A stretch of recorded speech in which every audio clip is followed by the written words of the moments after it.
Welcome to this semester's Provost Distinguished Lecture. My name is Bob Mokwa. I'm the Provost and Executive Vice President for Academic Affairs at Montana State University.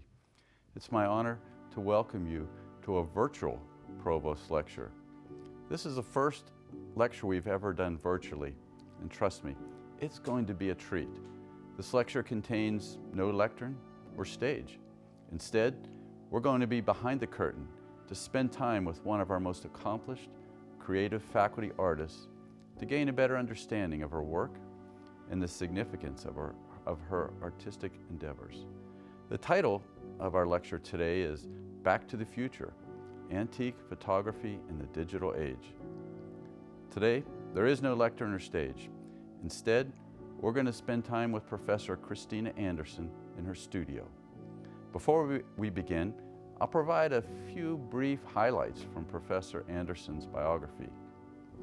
Christina Anderson is a professor of photography in the Montana State University School of Film and Photography.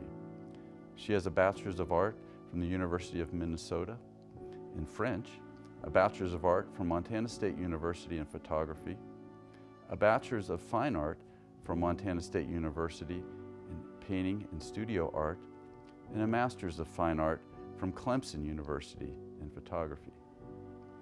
Christina's work focuses on contemporary prints and a variety of 19th century photographic processes, including gum bichromate, salted paper, and palladium. Professor Anderson routinely collaborates with students, alumni, and other professionals in the field, and she has a long list of scholarly products and publications. She's authored and co-authored numerous books and has exhibited her work nationally and internationally in over 100 shows. She travels extensively, serving as a competition juror, lecturer, and workshop instructor. Christina's accomplishments are truly many and quite impressive. For today, I'll close my introductory remarks by summing her biography up in two sentences.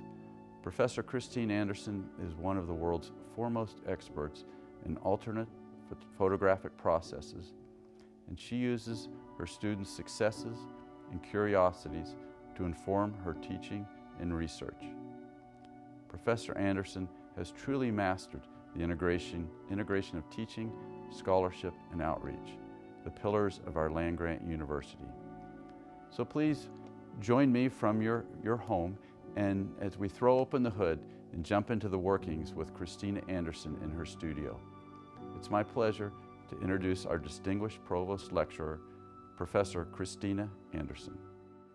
Thanks for being here, and Christina, thank you.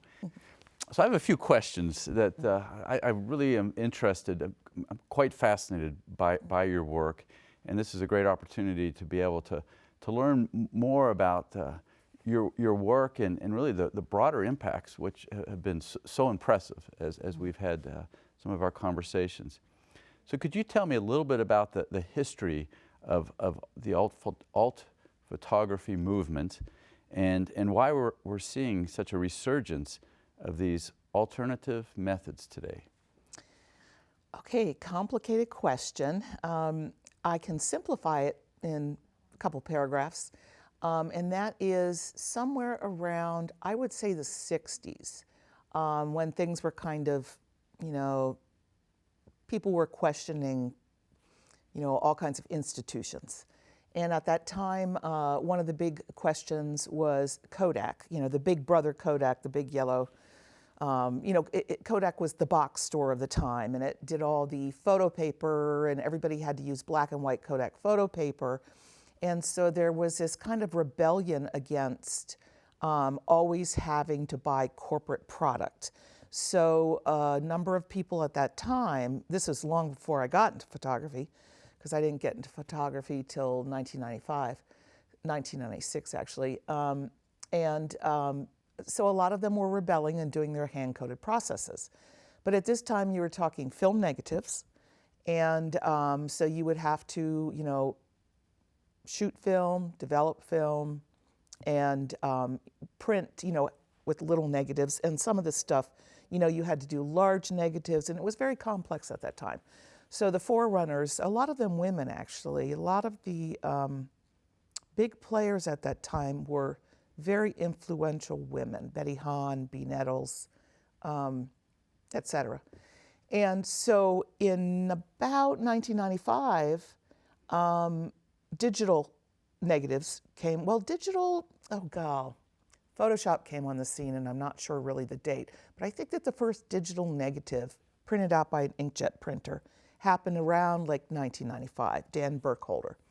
And all of a sudden, you could not have to do all this complex, big negative stuff, but you could print out these digital negatives and make these hand-coded prints. And so the resurgence has happened, when it started, this movement, a very niche market, and then digital negatives, all of a sudden it's risen up.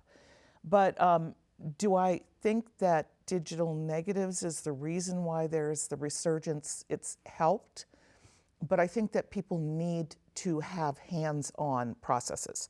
They need to have hands in their work. They need to have a sense of touch and hand coding and creating things that are sort of like paintings, more than just clicking shutters. And so I think that the desire to have the artist's hand in the work has probably been the biggest reason of the resurgence. Wow, very good, very good. So we have this progression, and it seems like the origin, when you trace the origin of a lot of these changes, it goes back to the 60s. Yes. So fortunately, we do remember a few things that happened in the 60s, right? So we go from film photography to then digital photography. Could you explain a little bit about that next step into the producing chemical-based prints and sort of how that all fit together? So well, first of all, my history in photo is I was a painter. I came from a painting background. I was pursuing a degree in painting here at MSU. It was my second degree, so I wasn't intending on getting a degree. But I liked it so much, and I liked the art department so much, I kept on, and I had to take a photo class. And I was not happy about that because I didn't want to take a photo class. And it was chemical-based, and I was very afraid of the darkroom and equipment and technical things and stuff, which is kind of ironic. And but I took that first class from John Hooton, and I never turned back. I did get a degree in painting and photography, both, but photography was my medium. And being in chemistry and in the darkroom and, again, hands-on, it was who I was. And so I went away to graduate school 2003 to 5. I taught here for a while and then went away to graduate school. And during that time, digital became the norm. Somewhere when I left, it was still the chemical-based analog black and white film darkroom. And then when I came back, there had been a switch. And it was a little strange because I noticed from teaching 2000 to 2003 and then teaching 2005 on that the engagement of students in their work they had gotten sort of a little bit of disengagement and not as, I don't know what, not as enthusiastic. And partly because if you've got a digital camera, you can photograph the night before an assignment's due. If you're doing it chemically based, you can't do that. Your assignment is due in a week. You have to start right away because you have to, shoot film, develop the prints and stuff. So there's this kind of, as things have gotten easier, it has also gotten less engaging. And I don't know if that answered your question fully. It does, Christina, because it emphasizes, in fact, the answer to the previous questions as well, that this importance of hands-on and the artistic merit and value of having a hands-on activity. Where do you think, how does this go beyond just the photography element? Do you see other places as an educator where this brings value to the instruction and to the learning environment that we provide our students. Because what I've seen is students enjoy that aspect, whether they're a chemist or an engineer or an artist. You know, we're always looking for ways of building in that hands-on, that human interaction. And today, because we're doing so many things virtually, through WebExes and Zoom, I guess there is that concern that we're losing that personal touch. So in your field, where do you see this going? Where do you see the future in the next decade, perhaps? Well, one thing I've noticed is a little bit of a more draconian relation to chemistry. Isn't your field chemistry? Is that? Mine's civil engineering. Okay, never mind that. So anyway, when I started in photography, we didn't wear gloves. We stuck our hands in all the chemicals, no problem. We breathed it in, you know, no mask, no nothing. And we were very loose. And we have since learned you develop sensitivities to chemistry with repeated exposure. So there has been, I think, across the nation, this sort of, let's get rid of the dark rooms, it's too much hassle. You know, there's chemistry involved, disposal involved, people are, you know, risking breathing the stuff in and blah, blah, blah. And so they're kind of making these decisions based on, I think they're making, their end decision probably isn't the way to go. We here have decided to keep our darkroom, keep analog at the basis, the foundation of our program. It may be that at one point we have digital as a foundation and move the analog to second year because it's more of a specialty niche. But we still have, we've got our foundation analog chemical-based photography class. It fills every single year with like 128 students from across the university. So the interest is still there to get your hands dirty. We just have to be a little bit safer about it. And so that is the one change I've noticed is the safety concerns. I don't notice any difference in people wanting to have a hand in their art. I think that is going to continue. And personally, I find it very mind-numbing to be singly at a computer all the time, being by myself, you know, engaged with this device. Whereas in the darkroom, you've got this community. You've got, you know, well, now 10, but normally 20 people working together, you know, doing this sort of group zeitgeist or something. And you build community, you build friendships. We've had marriages out of this program, which is kind of hilarious when that happens. I think it's adorable. But it's like people, the friendships and the community develop, whereas I don't think that happens in a digital darkroom.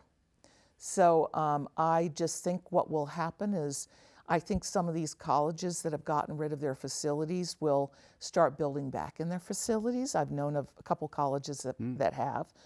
And so it will be, I don't think it's going to disappear. The processes I teach are from the 1800s. And they have, they're still alive. You know, they may be 1930s to 1960s.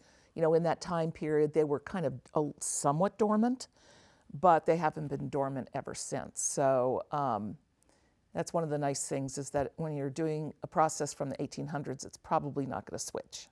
You know, Very good. Wow, that's fascinating. And there's so much chemistry in what you do, and in the technology that you apply to art, and that's so valued in this day and age. We talk a lot about multidisciplinary approaches and multidisciplinary education, and this is, I see this as such a great example. Christina, could you explain a little bit about some of the different types of technology? When I read about your work and many of the shows and presentations that you provide, things like gum printing are mentioned, cyanotyping, palladium. Could you just explain briefly, I guess, some of the high points of the differences of those types of technologies and and how you use those in your studios, your instructional studios, and the classes that you teach here at Montana State University? Well, I was a student here, so my influence will start with that. You know, I went to school here in 1995 to 2000. Then I taught from 2000 to 2003, and then went away, and then came back and started teaching again, and then got the tenure track positions. So I had experience first as a student, and then, so my philosophy is one of mentorship, I'm not this teacher that knows everything. Students and I work together with these processes. So when I teach a cyanotype class, which is basically two simple compounds, it's potassium ferrocyanide and ferric ammonium citrate. You mix them together, they become photosensitive in the presence of light. Coat them on a piece of paper, expose them under a light box and stuff. Very non-toxic process, probably what I call the gateway drug to alt. But to do a really good cyanotype print takes a really good negative, and it takes really good process. So you can get into it, you can teach it in kindergarten, but to make an exquisite exhibition print takes time. And so, I teach these processes. I teach very strenuous digital negatives. They're not for the faint of heart, I admit. There are ways to do them because, a digital negative, in order to fit the process, it's got such a long tonal range from clear, no ink to darkest ink that you have to kind of squash that tonal range narrower and in a certain way to fit the particular process you're printing. And so that digital negative for cyanotype will be different than one for platinum palladium. So I teach this to the students. I work through these processes. They in turn discover stuff that, we're working together, and they're learning things and I'm learning from them. So it's this kind of symbiotic relationship that I've always really enjoyed. And as I've taught for the last 20 years, I have learned so much and gotten so much better at teaching because of my students. If they develop a technique, I'll name it their name. I've got the Jace Becker technique, black and white technique, which I won't go into, but so we're all in this together. So cyanotype, very easy to teach. Then there's, I teach platinum palladium. Platinum palladium is very pricey, about $200-300 to get into it, the chemistry, to make maybe 25 prints. And you have to be on your game when you're doing the process, or else you're going to waste all that chemistry. But it's an absolutely gorgeous process, and that uses completely different chemistry. For the most part, non-toxic unless you drank it. And as you well know, palladium has gone up in price because it's used in cars. And so I teach that next. And then the third process is gum printing, which gum does have a very toxic chemical in it that's no longer allowed in Europe. It's called ammonium dichromate, and it's carcinogenic. And so when I teach gum, I have to be very rigorous about how dangerous that chemistry is. Otherwise, it's gum arabic and watercolor pigment, so it's no big deal. But you mix it all together, and the ammonium dichromate makes gum arabic harden in the presence of light, proportionately with how much light it receives. So you've got a digital negative, you've got this layer of gum arabic with pigment to make it visible. Light hits the ammonium dichromate, it hardens differentially, and then you rinse it out in plain water and you get an image. But for a gum print, you do that 3 times. You do a red layer, a yellow layer, a blue layer, and maybe another red, yellow, and blue layer. And you make a print like you're building up layers, almost like a silk screen process, but not the same. But it's similar. And it's harder for me to explain than to actually show you how to do it. If I show you how to do it, it's like, oh yeah, I get that. But if I'm explaining it, everybody's like, what is gum printing? It's